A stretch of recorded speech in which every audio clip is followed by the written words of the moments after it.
Amy's here, so great. Yeah. With the quorum present, I'd like to call this meeting of the Co-op Budget Committee to order at 6:30 p.m. This is a regular meeting for the Co-op Budget Committee for the month of May, with the agenda posted in advance as necessary.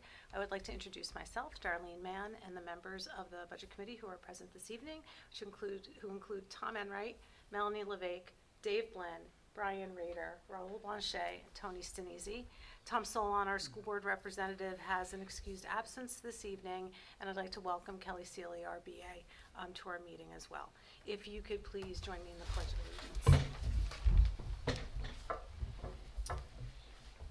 I pledge allegiance to the flag of the United States of America and to the republic for which it stands, one nation, under God, indivisible, with liberty and justice for all. That's the hardest part of the meeting. Standing up doing a 180. Says the other retired guy. I'll ask at this time if there are any agenda adjustments for this evening. Based on some prior conversations, we will have some, not necessarily announcements after our general business, but just maybe some information that we'd like to share among budget committee members, so we'll make sure that we do that. For the month of May, Melanie is our process observer, or meeting observer. And at this time, I'll move on to the approval of minutes from our April 24th meeting, and I'll take a motion to approve them as amended. The amended version was distributed with the meeting materials based on some track changes from Raul. So I'll take a motion to approve the 424 minutes as amended. So moved. From Melanie, Second. seconded by Raul. Are there any additional comments, questions? Seeing none, all those in favor of the minutes as written? 1, 2, 3, 4, 5, 6. Opposed? And Dave is abstaining. Okay, move on to public input. Seeing none present, we can move right on to the general business portion of the meeting, which tonight, for our typical agenda item for the month of May, includes a food service overview. So this is the time of year that Kelly puts together the presentation, kind of walks us through how things have been going in food service and things we can anticipate. And so at this time, I'll turn it over to you, Kelly. And I did share the presentation with everyone in advance of the meeting. So I don't know if we have it to be available on the screen. I don't know. I didn't give it to Joe, so. Okay, well, we'll talk through it, and if there are any questions, if anyone has a device, they can see it on there, or maybe share with the person sitting next to them, so. Okay. All right, so the staffing structure has not changed. Amy Cassidy is still our director of school nutrition, and let me just say she does a fabulous job at what she's done over the several years that she's been here, for the second time, by the way. She's really turned around all the programs in all 3 districts. And she is supervised by the business administrator, and we split her time out among all 3 districts in the following way: Co-op 50%, Hollis 26%, Brookline 24%. And when we are all fully staffed, each one of the schools has a head cook, and the high school has 5 food service workers in addition to the head cook, and one of them has been vacant for this entire year. The middle school has 2 food service workers as compared to the 5 at the high school, and one of those positions is currently vacant. In addition, she has 25 hours of administrative support, and that is also split between all 3 districts. So, just if you don't mind questions throughout, Kelly? No, that's fine. So just in addition to the obvious responsibilities of, menu planning, food serving, and things like that, could you share a little bit more about kind of that administrative support and some of the tasks that may involve, like management of my school bucks and things like that? Right. Ordering. Yeah, she does. I mean, I probably don't know all of the things that she does, but she definitely supports Amy, and Amy's passing off a lot of the administrative work to her for each one of the districts. And I know one of her big jobs is to try to collect dollars from parents who don't pay. And she helps in the schools as needed, like if maybe there's just no subs that day or something, she'll also work, she was a food service worker, so she has those skills as well. So the other things And- Amy and this individual are doing are looking at, ordering and things like Yes, that. right, and they're looking at, making sure that each school is meeting the requirements that they need to meet, federally mandated requirements to make sure the program is running as it should. So, I have a question. Yeah.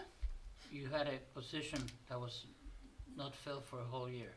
Yep. But you're obtaining support through part-time workers that are just volunteering or perhaps coming We in have- part-time, right? right, So are they picking up some of the slack from the absence of a oh, full-time? definitely. And this is the first year in, I don't know, like 5 years that we've actually had a number of subs. Usually we have like one or two, throughout the whole district. And now we have a healthy amount of subs. I mean, they're not gonna fill every situation that needs to be filled. So I can tell my wife not to come here No, to school absolutely anymore. not. We need They both her, can we retire. absolutely need her. So, she's not retiring for the second time. For the second time. Okay, so we we are part of the National School Lunch Program, and some of the points to point out about that program is it's federally assisted. It's available to public and nonprofit private schools or public and nonprofit private residential childcare institutions. And the primary focus, obviously, is to provide nutritionally balanced lunches to children each school day. And what do we get out of that? We get cash subsidies. We get USDA sourced foods for very low cost. And we get access to free training, resources, and program assistance, if you will. And what do we have to do for that? We have to make sure our lunches meet the federal requirements that are produced by the USDA. And then we have to make sure we're offering free and reduced price lunches to the children that are eligible. And so that free and reduced percentage becomes important, not only because obviously we want to be able to accommodate the families that need that type of support, but it also contributes to certain levels of grant funding that is or can become available at the state level. Right. So, since I believe our reduced and free, free and reduced population is relatively low, during COVID, when all those ESSER funds were available, when there was only one segment of those funds that was based on a per student basis. Otherwise, they were significantly driven by the free and reduced percentage of students. And for that reason, as an SAU, so the 3 individual districts really didn't qualify for as significant levels of funding than other districts who had higher percentages of free and reduced lunches. So. That is correct. So how the expenses and revenues are broken down, if you will, in categories. We have salary, food, we have non-food, and we have equipment.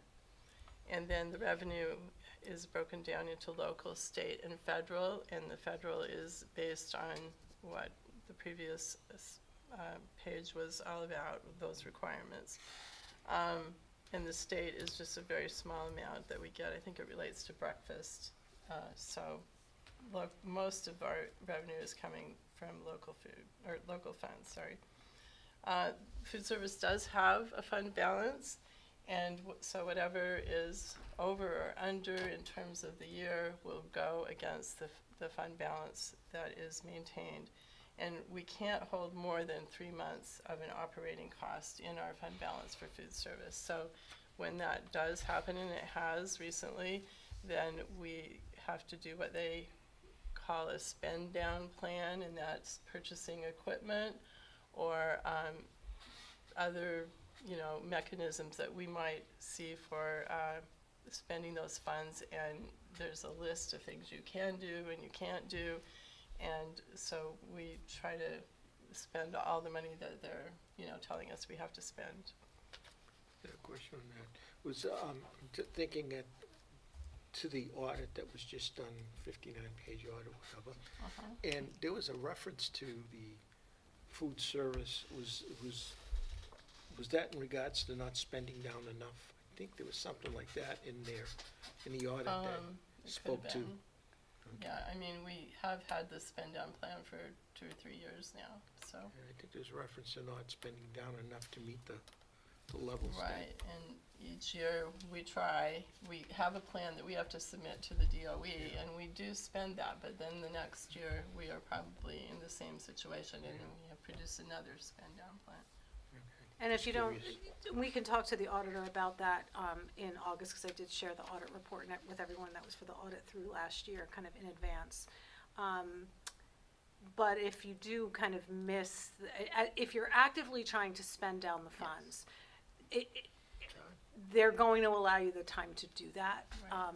for the most part. So as long as you're kind of in an active, plan and you're executing it, sometimes things aren't available Right. and things like that. So there is a little bit of latitude. They don't want it to extend so much, but you need to kind of be actively working towards spending those funds down. Right, and one of the biggest problems is if you buy a piece of equipment that maybe needs electrical or plumbing or something, you can't do that while school is happening. So they give you the deadline at the end of the year, that's when you're supposed to spend it.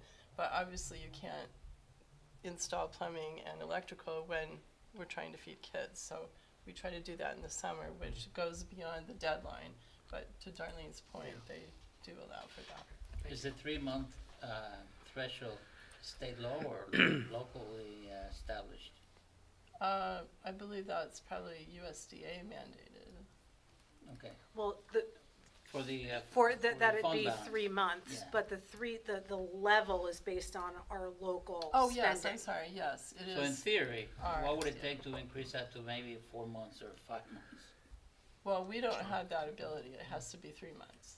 It's a federal requirement that it be 3 months Okay, worth, okay, so, Yeah, we don't have that choice. yeah, we can't. We can't monkey with that. okay.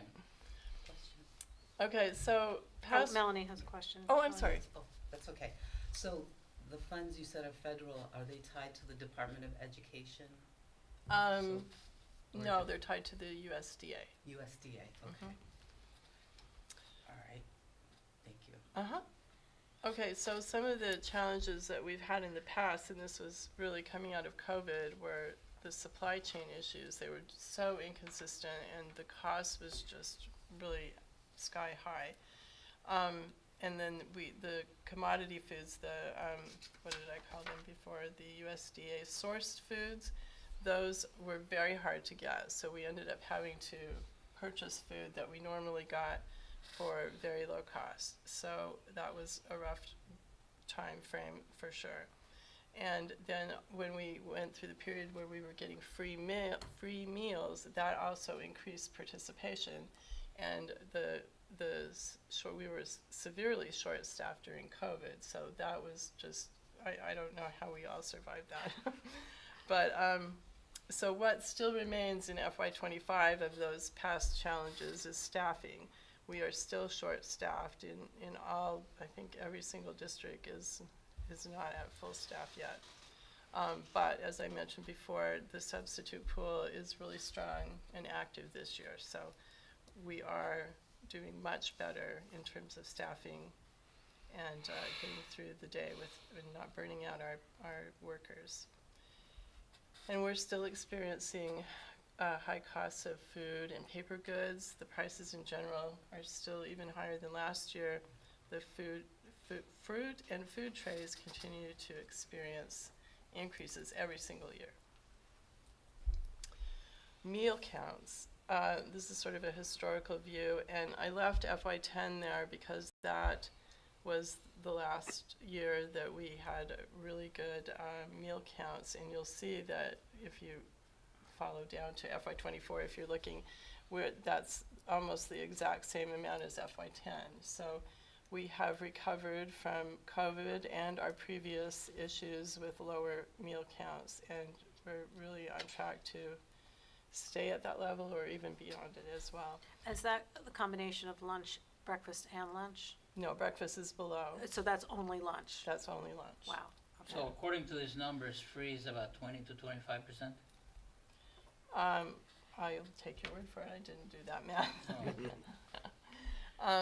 The breakfast, well, that free, if you're talking, that's the free during COVID, if that's what you meant by the free.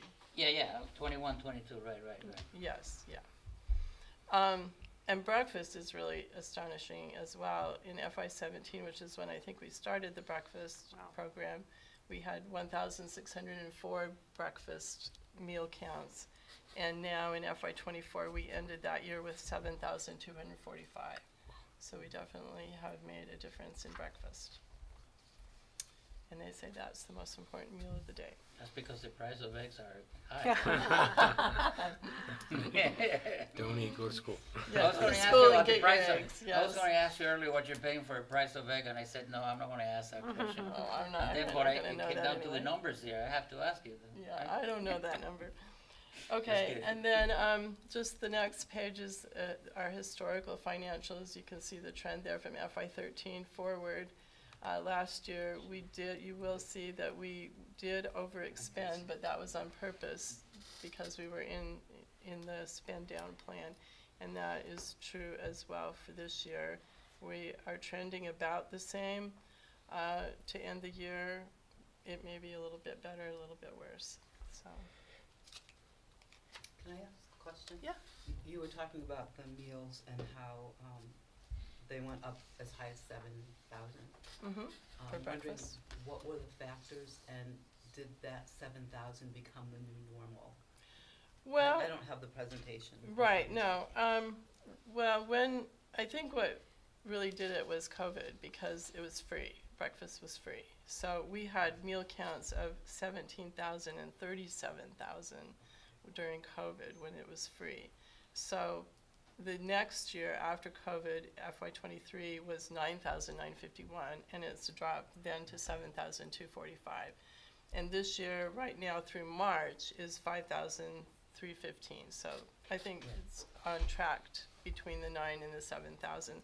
But what really, I think, improved our numbers, and hopefully they will remain stable or increase, was the free breakfast and the free lunch during COVID.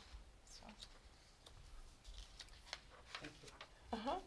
Okay, so accomplishments. I leave this on here every year because I'm so proud of what they do, but they have an administrative review that happens every 3 years, and the reviewers are consistently impressed by the program, and Amy has had no findings since I've been here, so she does a great job. Health inspections are also the same. They continue to pass with praise. Couple of events that they have tried new this year are the New Hampshire Harvest of the Month. That's a monthly thing, obviously, and there's new recipes that go with that.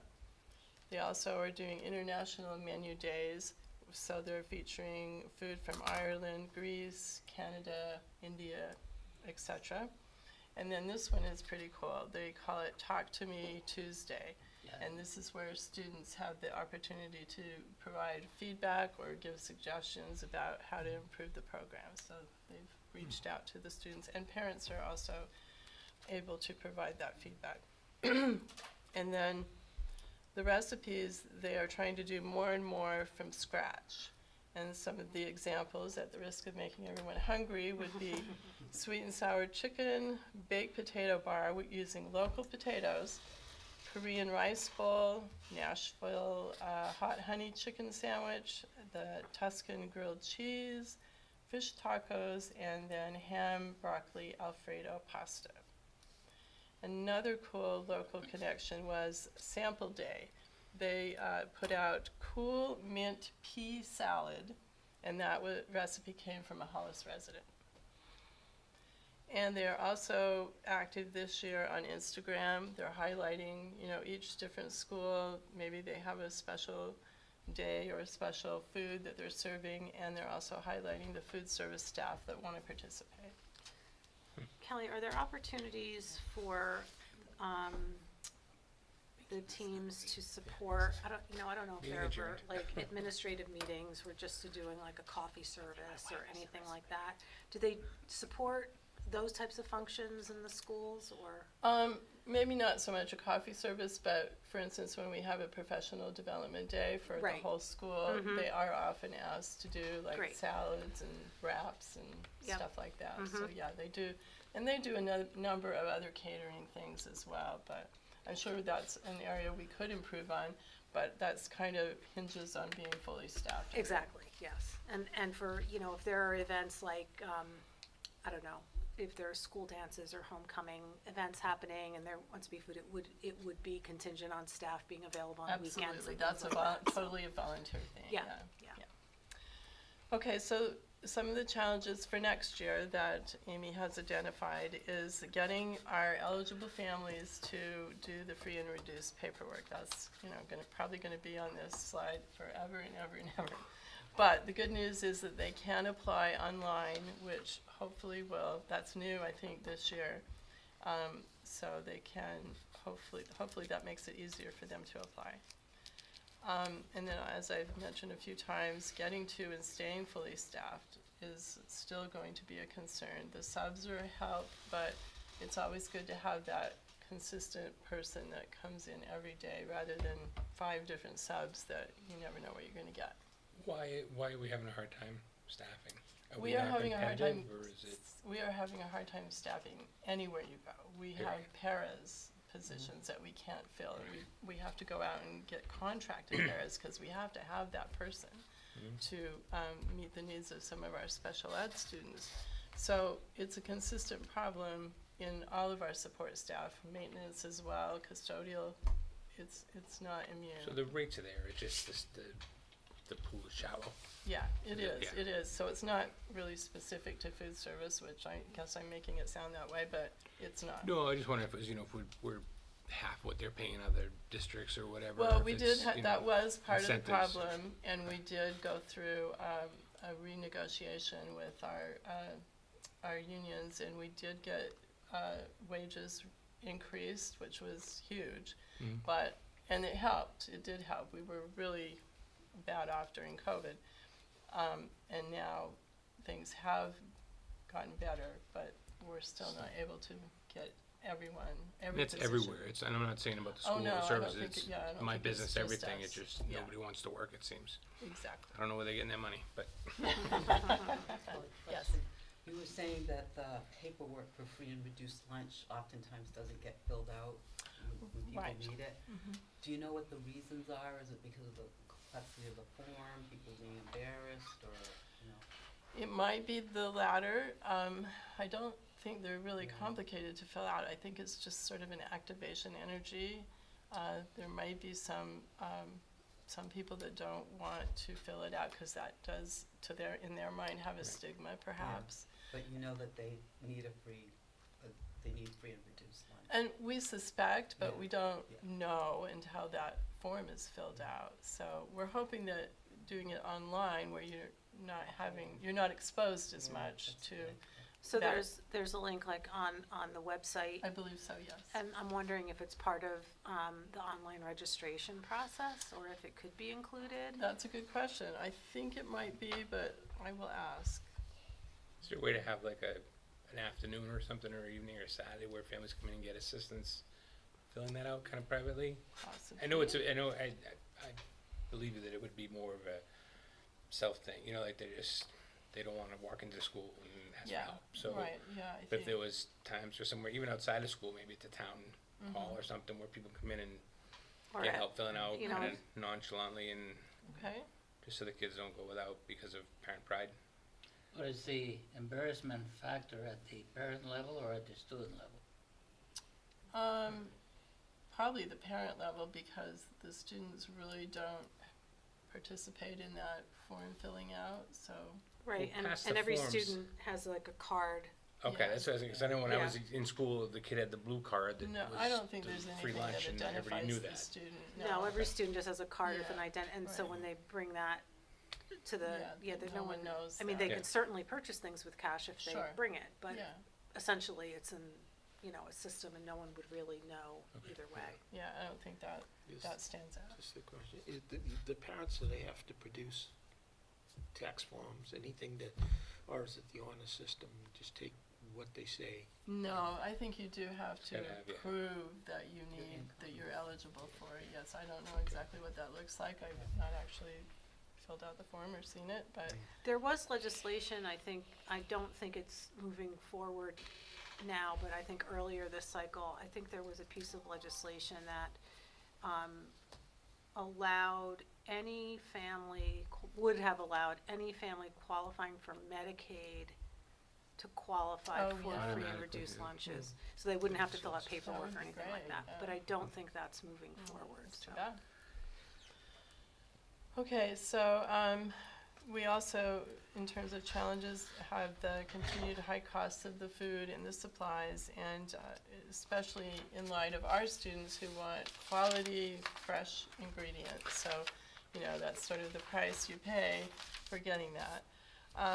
And then another big challenge is the high negative balances that we have. The families are just not paying, and some of them that absolutely are able to pay just aren't, and we haven't really come to understand what that's about, but. So, I'm go ahead, sorry, Melanie. my daughter was in school and she told me probably just a year ago that, that she didn't, you know, she didn't eat lunch because she hadn't paid for her lunch, but she didn't ask me for the money either. So, it's Interesting. interesting Yeah. that you say that, 'cause, Yeah. no. Well, but yet we have, I mean, they send letters out every Yeah. single So day. they send it to the parents? Yeah, I Yeah. believe they do, So, and, so now emails come to parents. yes. When your balance, I think it has to hit a threshold. Yeah, because I by the think it's time- like When $50 I or get them, something. and I'll just say it, I get the email hits, I say, oh no, he didn't tell me. And Yeah. my son didn't tell me that, you know, we had a negative balance, and then my husband immediately texts me, like, are you taking care of this? I'm like, I paid the $20, it's fine, we're all set. But it does make you get like, what do you mean that's not paid? But you can easily go online, you just, you know, Right. transfer it, and it's fine. You do. But I get so like, oh my God, I can't believe it. But I think it gets triggered at probably somewhere between the $10 and $20. Yeah, probably for the threshold. emails, and Yeah. then, you know, we send out letters, we get the principals involved calling, they're making phone calls. I mean, I don't think they can make an improvement on how they're trying to collect. So how high, just in general for the Right, district, would we- are like? $10 or Send it. $500? Well, I know, I got involved and I was sending out letters from the BA.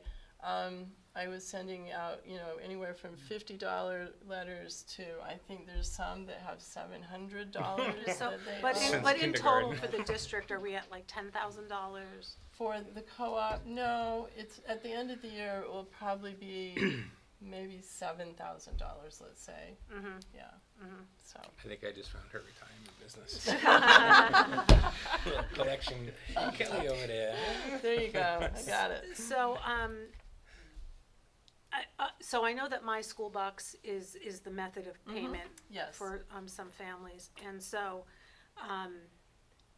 I wonder for like graduating seniors. My understanding is that if they have an outstanding like obligation, that I'm not sure in this district if they can't walk or don't get their diploma or something like that. Correct.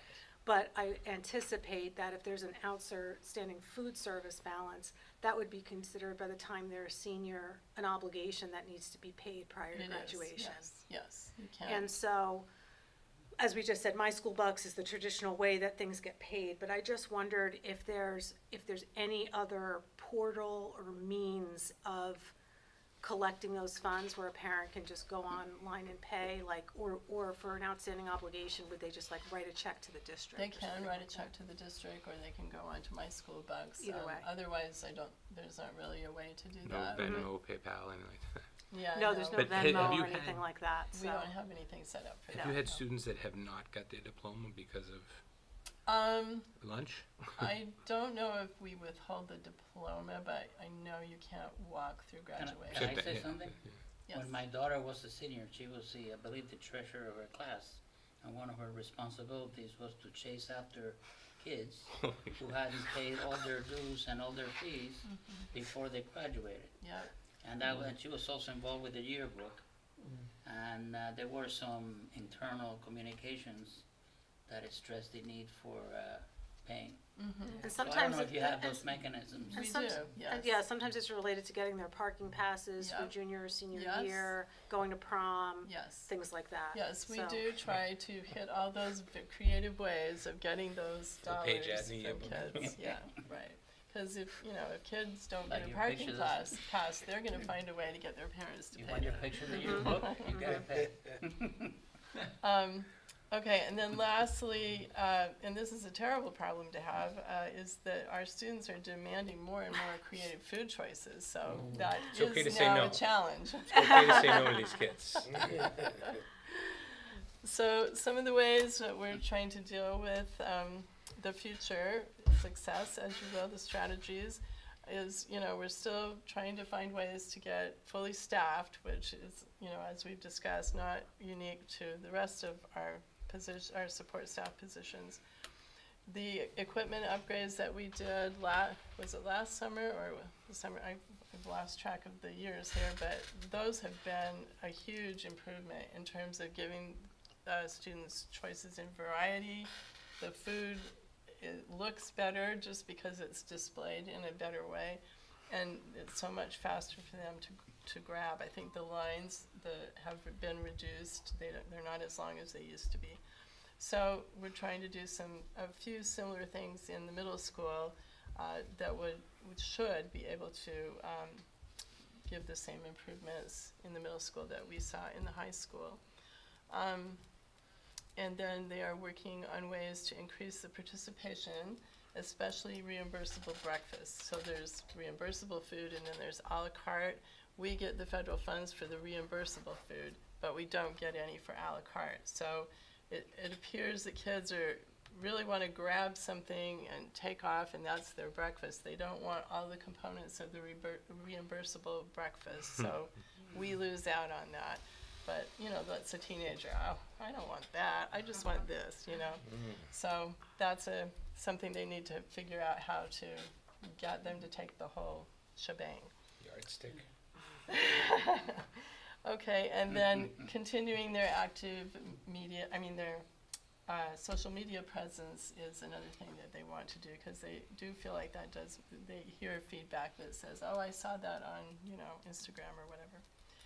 And then their Talk to Me Tuesdays, they're going to continue to do that as a forum for feedback and suggestions. And then being creative, capturing student attention, and making sure there's a wide variety of choices. Those are the things that they're working on. This Talk to Me Tuesday, is that where the kids come and say, we want better food and more Yeah, options? I think. Maybe we yes. do away with Talk to Me Tuesday. Forget about me Friday, maybe? Kelly, is there a concession stand up at the field, the turf field? Not now. We are working on that with the Booster Club and trying to decide where a good spot would be, because there's a lot of ledge up there. When we built the turf field, we encountered that. So we're looking into that, and I suspect in the future there will be a concession stand. Okay, great. Any other questions, Kelly? Any others? Well, how would the concession stand affect the food service?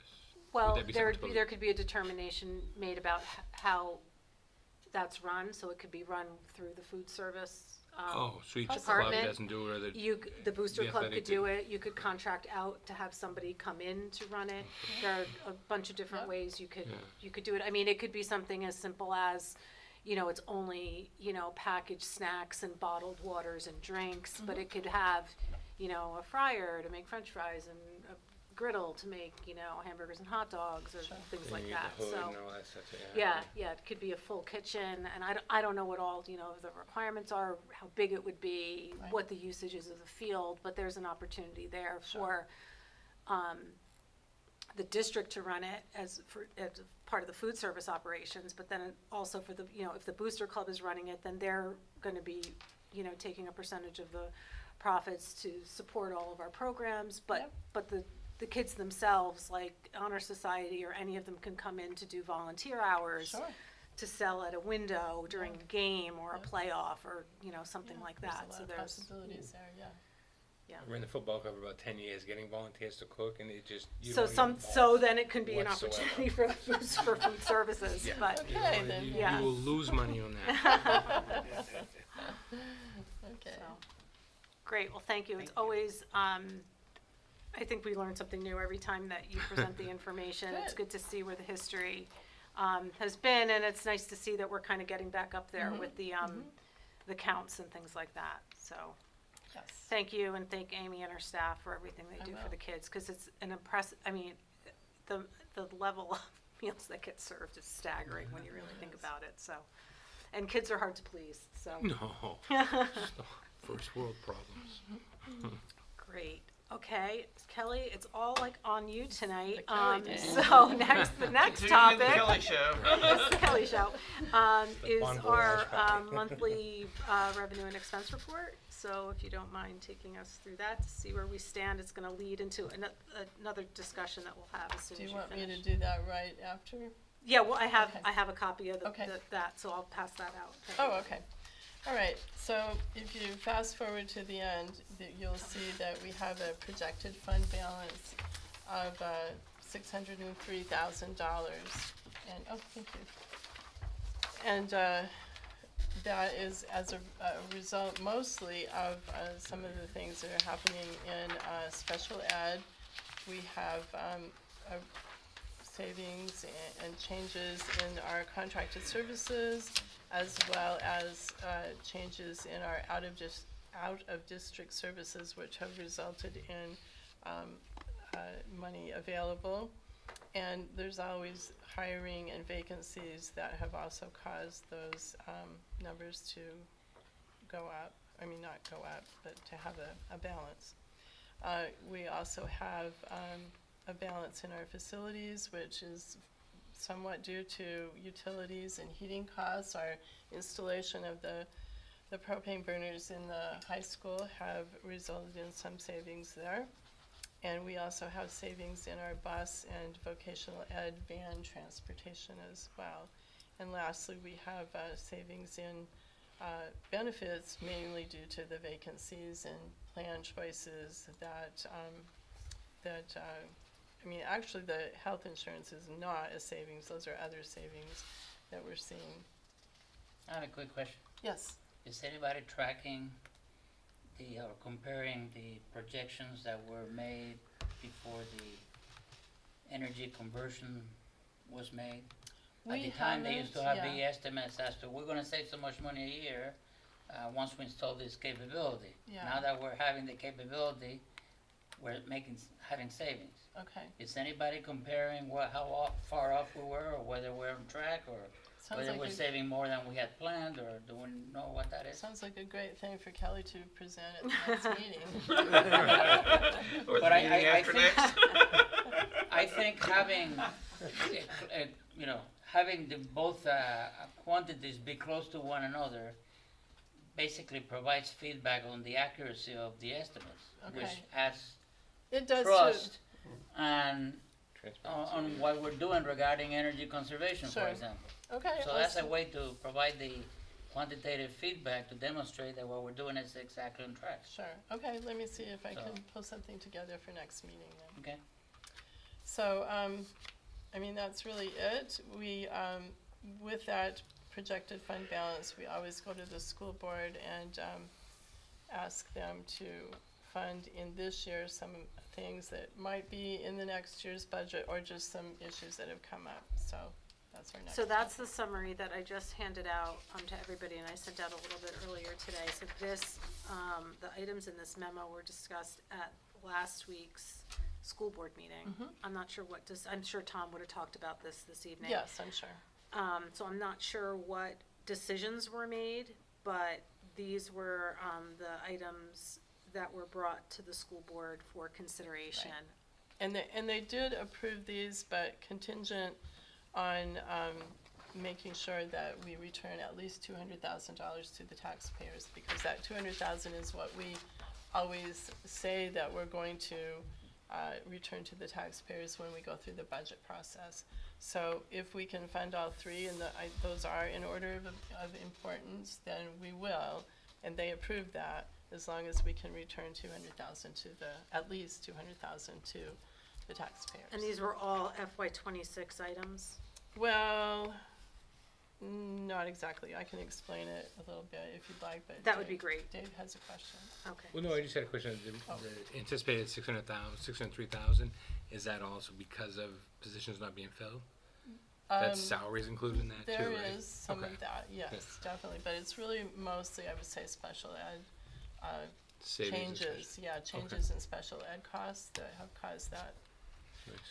Okay, so the number one, the ADA renovations in the middle school, for the school year next year, we will need to make some renovations, and we did have an estimate, but the estimate was not enough, and the scope of it kind of changed as well over the course of understanding the building and what it does have. So we do have funds set aside for that, but we needed more. So the school board approved $52,000 more, so we can meet the estimate that we now have for that summer project. What is that number?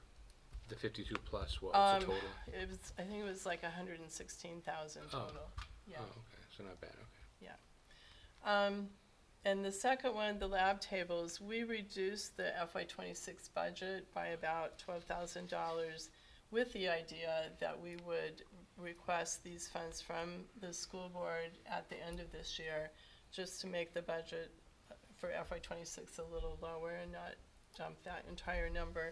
So we will be purchasing lab tables for the middle school in FY '26 and then using some FY '25 money for this $11,000 right here. And lastly, this relates to the facilities project that was approved by the voters. The middle school will be getting solar panels, but the middle school needs new roofing. Not every single part of the school, but most of it needs new roofing. So we have in the budget enough for one section, so the committee wanted to try to get funding for a second section, so that would essentially speed up the process of the solar installation on the middle school. So that is the third thing that was approved by the school board. So just to, in my mind, go through a simple calculation here. Okay, So the projected fund balance is 603, uh-huh, and we don't wanna go below 200,000. correct? So there's 403,000 available to, potentially spend. Well, not exactly, but go ahead. So the additions, 1, 2, and 3, adds up to roughly, 237. So 237, where's the 257.09 comes from? Okay, so, if you look at the previous paragraph where the one that starts under recommendations, it says because of known price increases in April on interactive flat panels and our computer devices, the auditors agreed to let us purchase this year, but expense to FY '26, as long as we agreed to store everything until July 1st. So we were able to make some really great purchases and save some money by coming in before all the price increases with tariffs and other things and just, general price increases because people So those are purchases afraid were of the done tariffs. already. Those purchases have done, those are in the schools being stored. And, but the accounting process for that is that you still have to set aside the funds that cover those, what we call prepaid expenses. So, that's where you get we may not have enough to cover it, because it was, I didn't put the number in here, I don't know what I was thinking, but I think it's a 346,000 or something like that, Okay. that we purchased, interactive flat panels in our computer devices. So it could go below 200,000. Right, well, that number is, if the $600,000 were to be the ending balance today, then, when we take out the prepaid amount that we have to still cover, then we have the 257. Okay. Thank you. Any other questions? Great. Okay, So the other thing I noticed, there was some really good information in the school board link There was some discussion about anticipated class sizes. There was an overview of stipend structure and this memo, in addition to the minutes from the co-op facilities committee. So I sent out the meeting minutes to everybody from the co-op facilities committee, and kind of as I walked in, I said, oh, we normally do the facilities overview in June. Is it better to hold the discussion until then? But I did print out the minutes, and I realized that we have members of the budget committee, in addition to Kelly, who attend the facilities committee meeting. So I thought, I had never actually just we've had the update and we've talked about it, but I never actually read the minutes of their meetings. So I figured, let me just print them out and see if we can just do a high-level overview. We'll get kind of more information next month from Kelly and Lance when they're here. So if people feel like they can wait, we can certainly do that. If we just want to do a quick little update based on the meeting that took place out at the beginning of May, just to get a sense of, yes, as a reminder, we're moving forward with 2 bond projects and kind of, actually, Kelly, as you said, if we're able to get this additional roof section finished, does it move up the process or change the phasing in any way?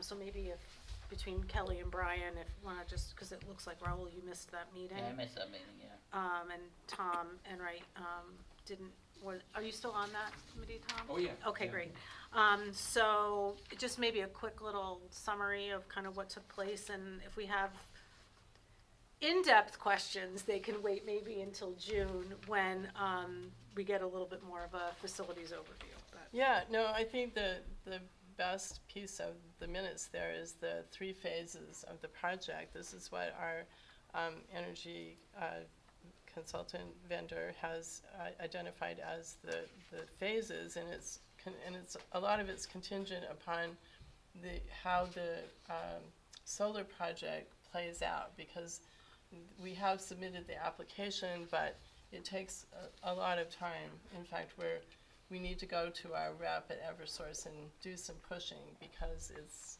kind of stuck in neutral for right now, so we need to push on that. But as it says here, the boilers will be phase 1, and that involves removing the tank, the central plant design, the propane farm, all of that will be this summer.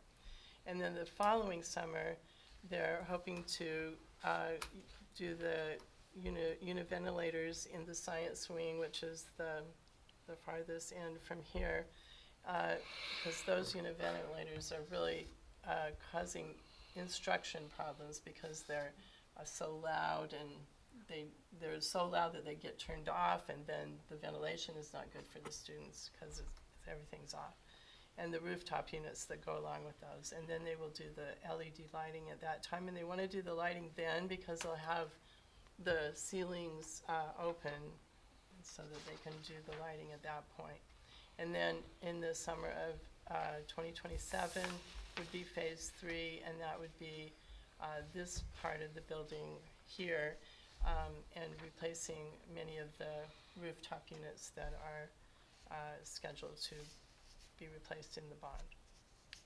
So that's kind of the big news of the meeting, I thought, anyway, but Brian, you might have a different. Nope, I think those were the highlights Yeah. to me. Yeah, and I know there were questions about the solar panels and, what if we get tariffs and stuff like that, but I believe the bill that the House passed in the federal government and is now going to the Senate, or is in the Senate, if that bill were to pass, it will preserve the rebates, is what I'm trying to say, the rebates that we were counting on. So depending on the outcome of that, we will hopefully be in the same place that we are now as far as the rebates go. And so, go ahead, I missed the meeting, but one question that I'm gonna have next time that I attend the meeting is, who's gonna keep track of what we're doing versus what we promised the taxpayers we would do Well, to obtain their support for the project? In other words, if yes. there are gonna be deviations from what we originally planned, we need to be totally clear on what we're doing and why. Well, that's why we hired Yeah. EEI, because it's their responsibility to make this project happen and also Right. show us the savings that we hope to achieve. So with the phasing of the project going out as far as it is, like this summer, next summer, and the following, Yep. does that allow us to, I don't think it does actually, but to phase the financing, or is it really just looking No. toward this summer for the bond financing and, Yeah, Moving forward. we'll get those dollars in one lump sum. Yep. That will go into an account. Yep. And then we'll just draw on those funds as the project And I don't- progresses. I don't know where state building aid stands at this time. I know there are kind of leftover projects from previous rounds of building aid, and there's always legislation about changing amounts of available building aid. But could any of this be submitted with a building aid application that gets like rank ordered with other projects? So in the event building aid does become available, we're on a list, or? That's a really good question. I don't know that we've explored that because there have been a lot of changes to building aid, so. Yeah, it's I don't know, something and to look into.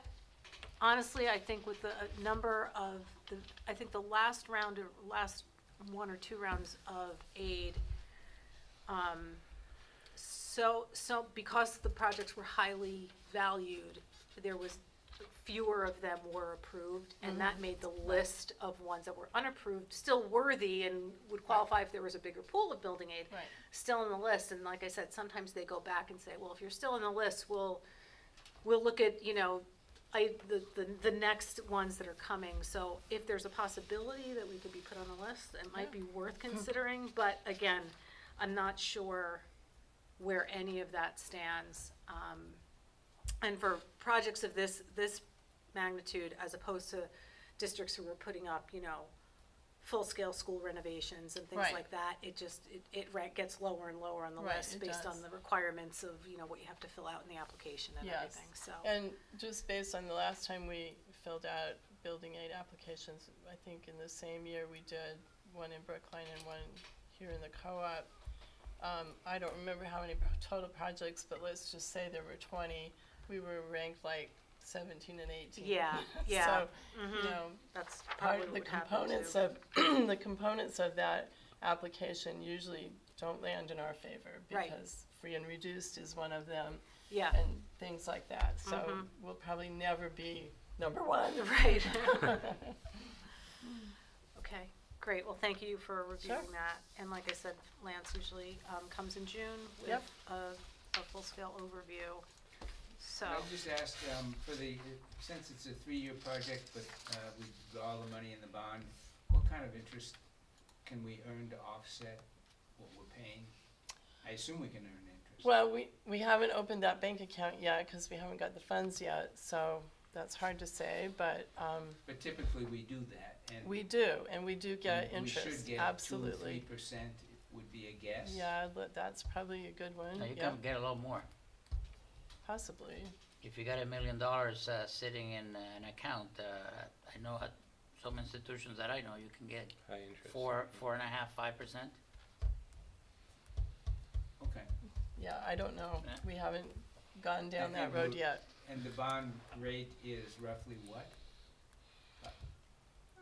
I don't remember I the don't either, percentages. unfortunately. Okay, no, that's right. But I think it was under I think it was five. under Like, I feel like 5. 3.5 is 4. sticking in my I mind. was thinking 4 Oh. something, but I don't know. Okay. Kelly, one thing going back on the 3 steps here, the middle school roof section 2, will that make this roof 100% for the solar panels? I mean, just so there's Of the solar panels not entire put on. roof, you mean? Well, where the solar panels are going, I just wanna make sure the roof's repaired and replaced before the solar panels go on, so they're not Oh, pulling. that will absolutely Okay. happen, and the first, phase 1 is like over that end of the building, the wood shop and the art room. That's gonna be the first section, and the second section is the library, actually. And that's, I believe that's what we just, they approved for the 173,000. And then the main office and the guidance office and the science lab, so sort of this part of the building would be the third phase. I assumed, I just wanna make sure that when putting solar panels on a roof, it might be pulled up in 5-7 years, so. Right, no, they've had a structural engineer look at the building in general and the roof, I mean, not the roof, covering, but the structure of the yeah, roof. yeah. And that's all been given Good an deal. okay, so it's just a matter of replacing the roof in the ones that are the worst case going forward, That's how the decision was made. Are we gonna pass judgment on, the school board's recommendation to spend these 3 items, or don't? We can certainly do that. I mean, I would it think, be? I think I was originally intending it to be more informational, at this point, because I think they voted on it? They did, they have approved it. Yeah, I don't know whether we want to do that, or, I don't know. I thought we would, but, I'm not burnt either way. On principle, my position is, I would like to give the taxpayers back as much as possible, especially when we underrun the budget. And so, making decisions that impact significantly whatever is left, without any consultation, without any, just the regular school board meetings, I believe that's insufficient. I think we should have at least some say in what's being proposed before the vote takes place. So maybe they should have said, why don't you attend our meeting, we're gonna discuss something that from which we want your opinion or You're your, talking A process could have been different, that's right. yeah. I hear you. Because I think a lot of taxpayers, every year, we put a chart that says, this is how much we're giving back to the district over the last 10 years. And many taxpayers expect now to see something back. I personally believe 200 compared to what we've given back on average over the last 10 years is very low. Just saying. So just to say, we Excuse me. promise the taxpayers we will give them back 200 or more. And then, in this case, we have an example of we have roughly 600 left, and we found a way to spend practically everything down to the 200. That doesn't look exactly right. Well, I will say that I'm pretty sure we'll have more than the 600 available, so I suspect. Yeah, I mean, I'm just saying, so maybe having a different process by which anytime the school board is gonna make a decision that impacts the budget, maybe they can consult with us, or maybe they can give us a heads up to come and be part of the meeting. Or I don't know, recommendations from something them. that at least Right. puts us on record as to whether we agree or disagree with this. The only Recommend- way we could go to a school board meeting, but we wouldn't be on record then. No, it would have to be. I'm hearing you. I'm not disagreeing with you. So I think we have for future reference, we at least maybe for next year, we ought to think about maybe if we can do this a little differently. Well, would anybody not recommend doing the roof before, No, on this but I'm- committee? But I know exactly what you're saying. I think it should come here and say, we support the school board in this decision because this has to be that, you know what I mean? Because right Right. now, you're absolutely right, like, okay, we'll give you back 200, but somewhere we spent 400 through the school board. And again, I trust the school board completely, but I think you're absolutely right, for transparency, maybe it should come through a recommendation, like we recommend At the least budget give us or a little not. presentation on what's on the table that being proposed, at least let us think about it, or at least hear the conversation and ask questions. Well, that happened, that just happened. Yeah, but We did, this already been approved, passed by the school board, okay. so this is after the fact, right? Well, this I always- guess I should've kept my mouth shut. Is this always for timing, Kelly? I feel like that conversation I typically wasn't gonna say happens in anything, but June? that It kinda was does. my Okay. reaction when I read the memo. I'm gonna say I wasn't necessarily expecting them to approve it in May, but they did, so. Yeah, because usually the decision is in June, because by the time when they get to the June meeting, you're a little further along in knowing levels of available There hasn't been funds. an emergency that ate stuff. Exactly, Right. But I exactly. suspect the reason they did approve those 3 things is because, the first one has to be done. So we're gonna have to find those funds somehow.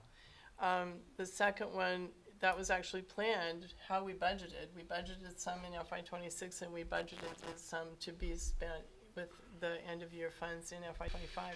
And then the last one is a product of wanting to speed up the process facilities for the project. solar installation. So Huh.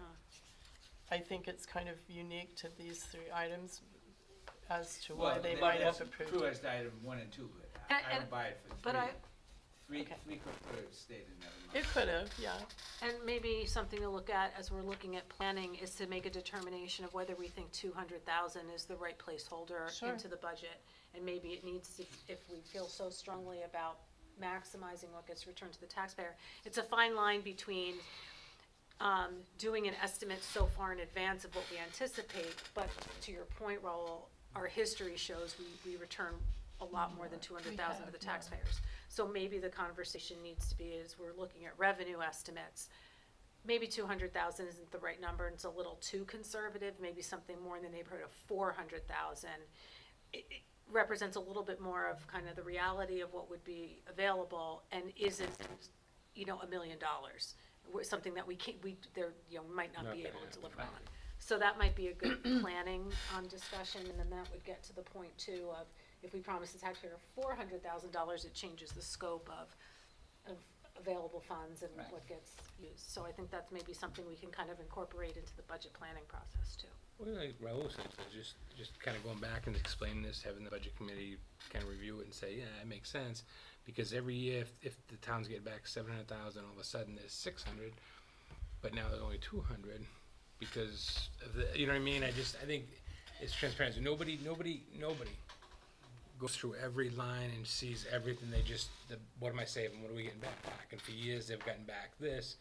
Now we're gonna be saying this, and now it's gonna raise eyebrows saying like, well, where'd the rest go? Well, You know? we have used 200,000 as that placeholder, and in the past, as we've gone through the budget process, we've gone back to Kelly and said, Kelly, can we look at that number, especially in years where lots of things are happening? We said, can you really, can you dive into this year a little bit more and see if we really feel like there could be, a little bit more available as we're approaching like February public hearing, because in December, the view of the budget's very different, and the results is gonna be different than what it is in February. So we try to like refine it a little bit, and honestly, to just make those kind of small improvements along the way. And so, this year we're at 200,000, and maybe, like I said, we can do a little bit of both. Incorporating it into budget planning and talking with Tom and the school board and saying, let's understand your timeline a little bit, because we would like to have some input and some acknowledgement of what those items are. I think we can probably do a little bit of both. If the decision typically waits till June, it gives us April and May to kind of have those conversations with the board, so.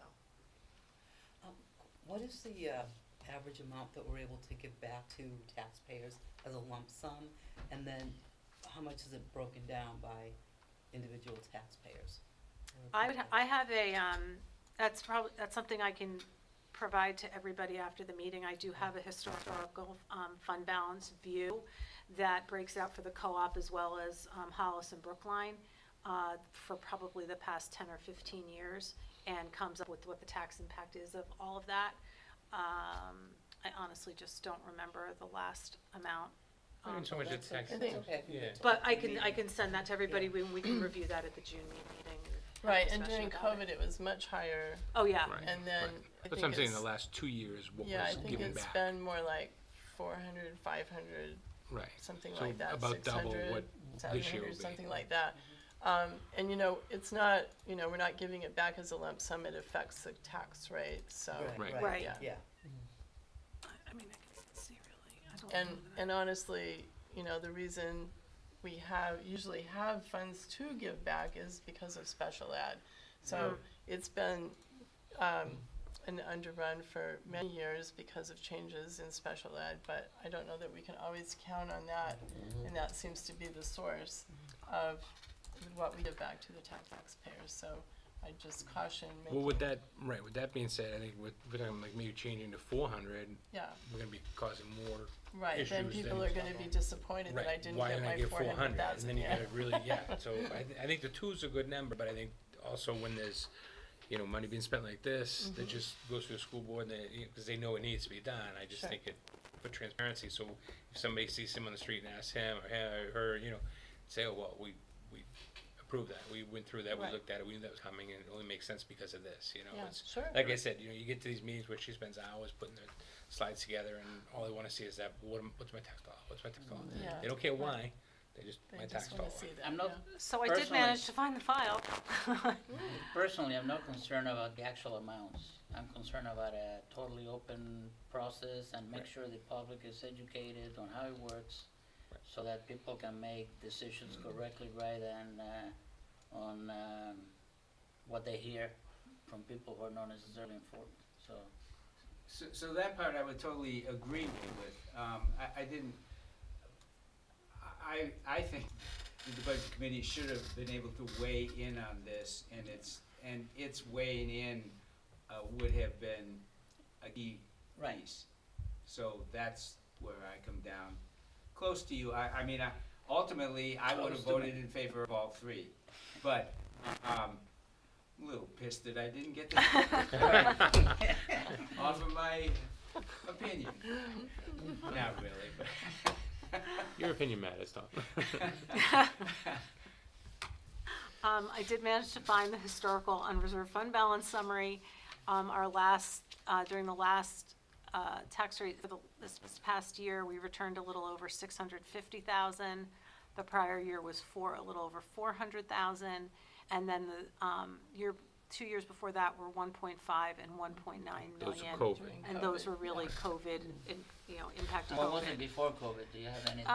Before COVID was in the $500,000 range. So So five, on six, average. yeah, Yeah. 4 to 700,000 now two. on average is more or less. You know, before COVID, I would say the average was 300, under 350,000 And you're giving numbers that were actually returned. actually returned, yes. Okay. Mm-hmm. And Okay. then we had a few years that we were over the million, you know, in the over $1 million Yeah, yeah. area, I think and now we're those- returning those are back, anomalies, we're yeah. settling back to the $400 to $600 range. Okay. I think there should be flexibility in at least evaluating what could be done if there is an emergency or some special need, right? But just to sit, what I want to do is make sure, from my perspective, I wanna make sure we don't fall into a process where we automatically look to spend a big portion of that, because the threshold says we have 200. extra resources potentially available. What this summary doesn't address is the retained fund balance. I think we need to have a whole fund balance discussion. Yes. This is a great idea for June, to talk about the retained fund balance as well, because when we were, in those years, I would say prior to FY '18, I have to think back to when the retained fund balance went into place. That was the full return of funds, and that's when it was kind of limited to that average $330,000 range. We put in the retained fund balance as another means of setting funds aside. It's never been funded to the maximum at the co-op. And that's another subset of funds that's available, and the uses have changed, or the reasons why you can access, or how you can access those funds has changed over the years. But that is another source of funding that is included and considered before Kelly got to the 600,000 that we're Yes. talking about today. So Right. that does not get returned to the taxpayer. It gets set aside as, you know, available funds for emergency use, or, you know, whatever the use needs to be.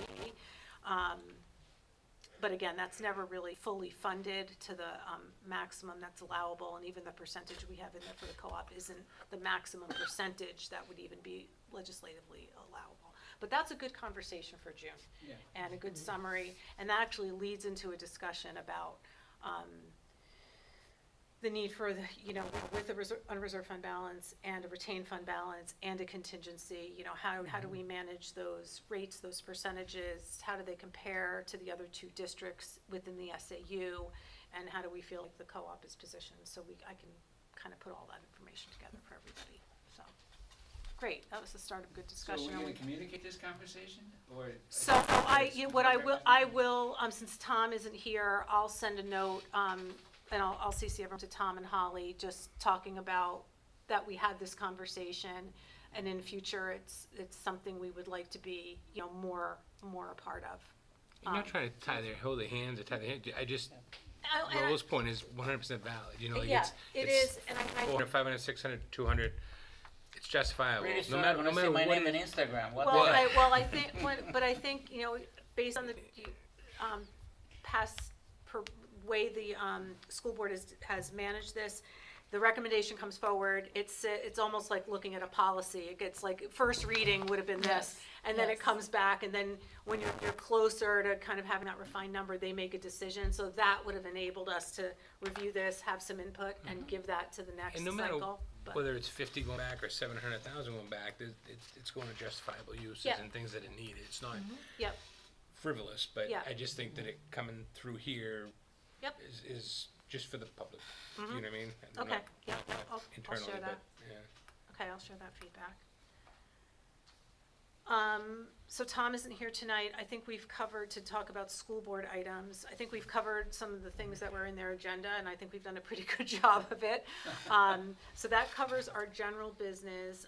There were a couple things, as I mentioned, kind of in that announcements section. I usually use that to talk about our calendar and things like that, but I'm gonna use it to just give a quick overview. This is a list of some legislative items that were kind of still being discussed earlier this month. I don't know, from 2 weeks ago, what may have changed. I will send everybody a link. I just registered for like an overview of the state budget. It's a webinar that anyone can join, so I'll send everyone the link to that. So you can get kind of an overview, so it isn't gonna just be specifically for education, it's gonna talk about the state budget in total. But some of the items that were still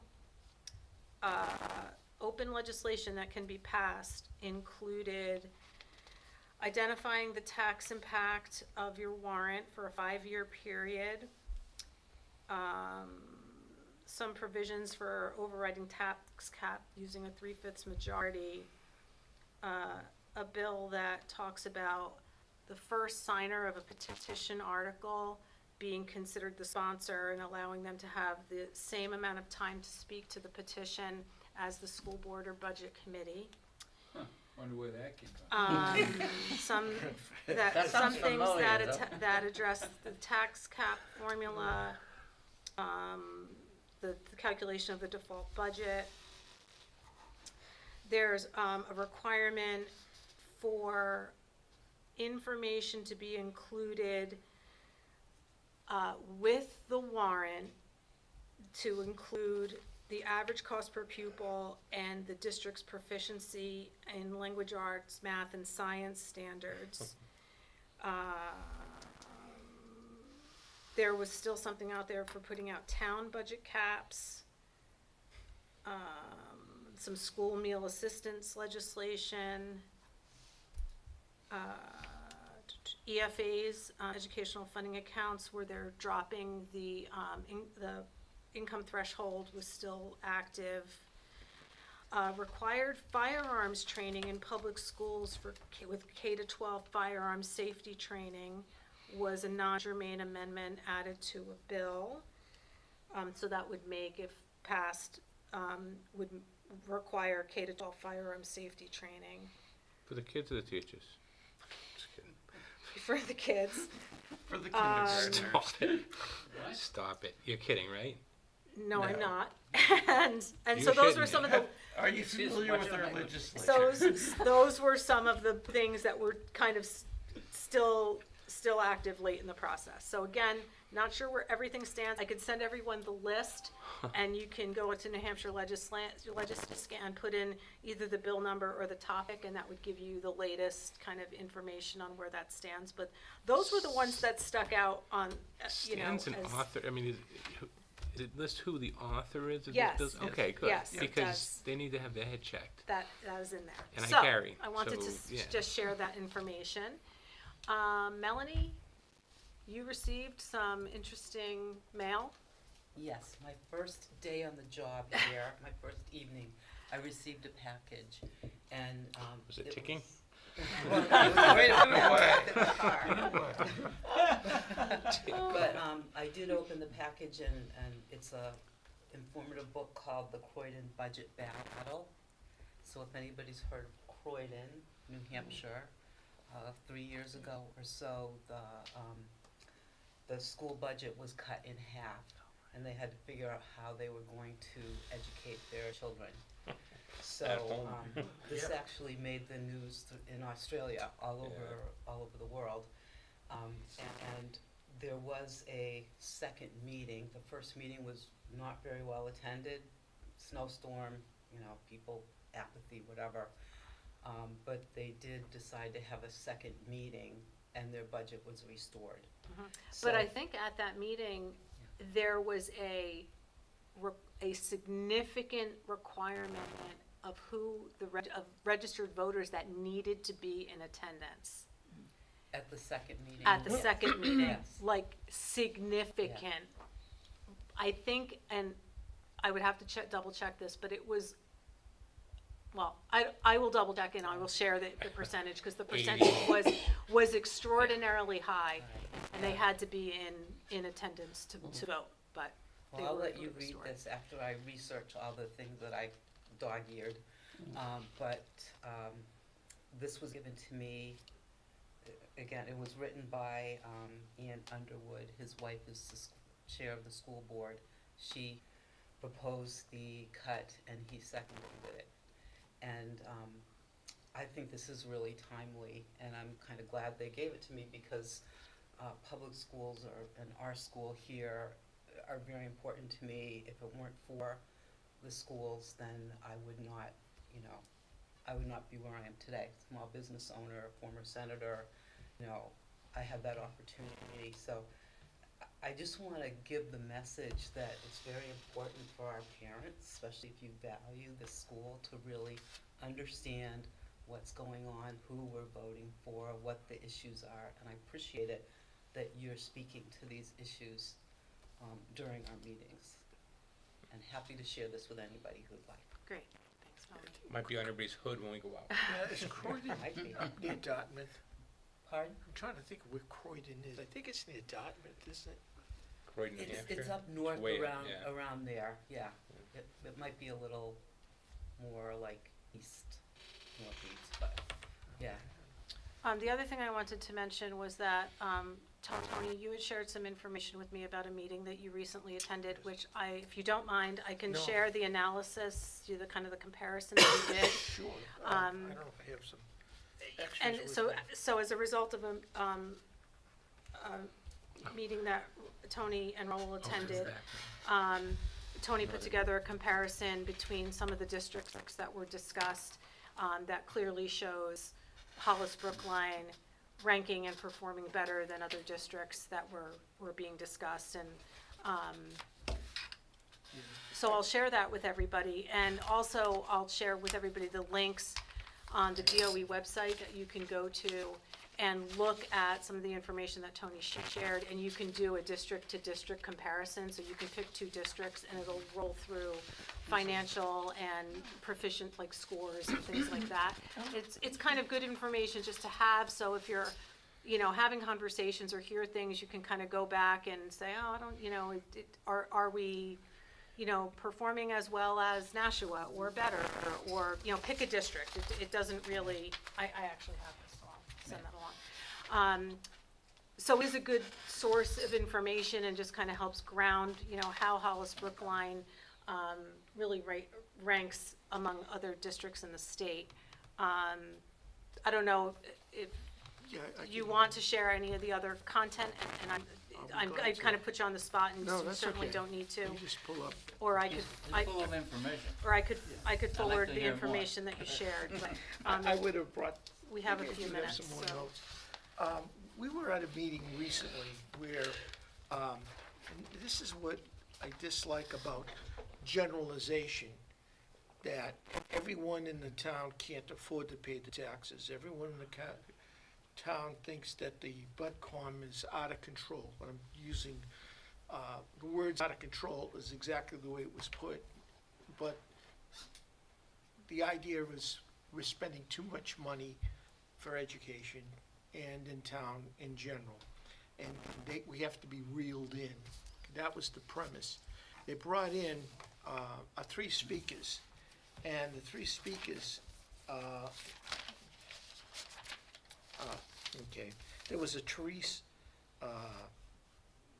Bastarachi, who lives in Loudon, but is an activist. And I believe that she was on, tried to get elected to the executive committee. That didn't work out, but an activist. And her claim to fame is that she worked with other towns to reduce their budget. And then you find out that the towns that she worked on was Loudon, and the other one was in the west, out in the coast, and that's Winnicott, which is SAU 21, and the Loudon is Merrimack Valley. So here we have different communities, Loudon being the largest and having more of a diverse population, social income level, massive diversities from, very, very poor people to somewhat wealthier people. And Winnicott is probably a little bit more on the affluent side. But when you present the information, then you look at, say, okay, what are you giving up? If you're giving up money, and that's to do with education, and you look at the quality of education only from a numerical standpoint, how are they performing? There is absolutely no comparison. And if we had to, 10,000. yeah, if you had to look at where we rank nationally, state-wise, there's a whole bunch of categories here, which I think would be an entire matrix. And one of the things that was used is that about 35% of our students are not performing at grade level in math, because 68%, or whatever the number is close to that, is performing at levels. But our English literature type of matrix is, we're performing at 94, 97%, and only a few percentages. But it doesn't tell the story. So they create a narrative around one specific number, that's the statewide testing, which is optional. And you'll find out that the people that are opting out are the students that are the best and brightest, that are studying for AP exams, taking SATs, visiting colleges, and they look at it, it has absolutely no effect on their life. And that's actually something Tom mentioned at April, in our Yes. April meeting, because I think there was an Correct. overview of the performance and And the test fact that the scores. schedules are And by, the same and by days. students opting out, their result gets factored in as a 0, Yeah. as opposed to, not being included in the population, which And if- obviously deflates. If you look at any of the nationwide types of groups, that Nietzsche is one of them, and the USA, the World Report is another, they don't ask about how does the school rank. They ask about how's the individual performance. How many kids taking AP courses, how many kids are passing AP classes, how many kids get into the schools of their choice, what schools are they getting into. And then if you look at it and say, okay, these other schools that have cut money, and you look at their performance, I would tell you that this town would find it unacceptable. I know this town, I've lived here for almost 50 years, and my oldest son, who is in his late 40s, it was as good then as it is now with my youngest son graduating not too long ago and just, doing well. I mean, doing exceptionally well, because the school prepares kids to do whatever they want to do, go wherever they want to go, if they apply themselves and so on. And when we talked to this woman who's the activist, Raoul and I, kind of a sidebar, we started getting a different picture. In Loudon, the amount of money they save per taxpayer was a whopping $140 per household. Well, you know. I looked at One month that, of cable. and I actually said to her, in this town, that's a night out to dinner. Internet. Yeah. It's of no consequences. And I said, look around, because it was at Lawrence Pond. Look at the equestrian facility here. Look at the forest, the town. How we invest our money is more important to us than $140. And I feel very strongly about that. Look what we do in terms of how much we invest in land, because it's the environment. People come to this town because they love the rural atmosphere in the schools. That's what you hear continuously. And our housing values went up by, I think it was 68% over the Crazy. past 6 years. So I think what this is a good example of, I mean, one of the things that we, the charts we show at annual meeting, includes like a comparison of cost per pupil, because cost per pupil, you know, there's a way to consistently, there's a consistent state calculation of it, and we can, you know, measure ourselves against other communities. And when I put up that chart every year, I say, well, we look at this set of communities that we've used for a very long time.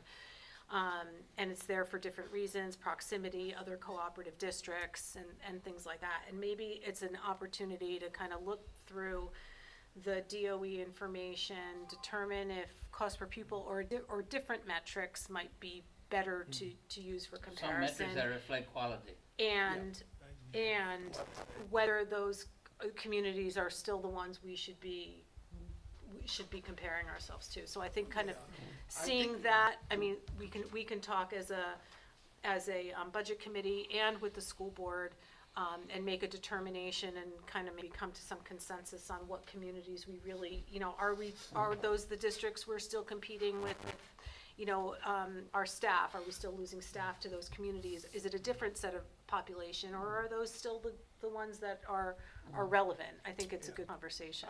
It is, because the reason I picked these two is because this woman, I read up on her in advance, and I knew that that's where she was from, and I knew where she was going with this. And then when you find out and you get into the detail about $4 million cut from the budget, if we cut $4 million from the school budget, I don't know what we do. But they mixed into that saving money on a fire truck. That's not even part of the school budget. But I think they were smart enough to know that they were mixing and matching to get the, you know, like figures don't lie, but liars can figure. And people hear these things at the meeting, yeah, we can save $4 million. No, we can't, because I asked her a very pointed question. Did you postpone buying, or did you eliminate buying? And then you start digging into it. By putting things off and not buying them now is gonna cost you more later. And we've seen it happen here in this town with the